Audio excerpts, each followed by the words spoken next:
increasing among our children now, this gender Yes. dysphoria? Yes, the diagnosis has increased. I believe even from 2021 to current, there was a 40% increase.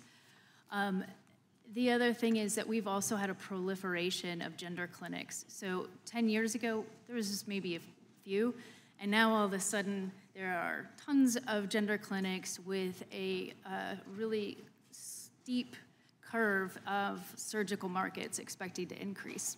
So do you think social media has any role in this increase in gender dysphoria? Absolutely.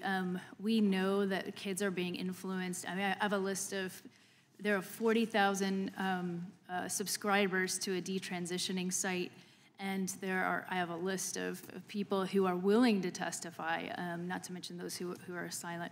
But I'm sorry, what was the question again? Well, just about the role of social media and yes. the influences there. So social media, especially with this age cohort, has a very important role. The unfortunate thing, and which is actually the compassionate thing, would be if we were to begin to research why is there such an increase in diagnoses of gender dysphoria, and not just our pat answer of, more people feel comfortable coming out.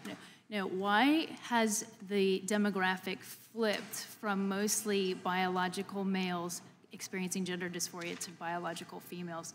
So we don't have answers to those questions, and yet we're plowing ahead with this kind of these procedures anyway.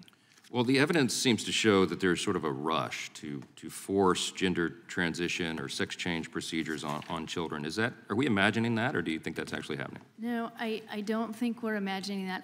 I wish that some of the experiences that we've heard reported today were accurate for the population at whole, but that's not what we're seeing. I mean, you could go on Planned Parenthood's website and see that if you want testosterone or estrogen prescription, you can go there and get it in an hour. You don't have to go through a rigorous assessment. I think if we had those markers in place, then you'd see kids not running towards this kind of transition, because I think the number is around 78% come to a clinical setting with at least three other, or at least some kind of diagnosis other than gender dysphoria.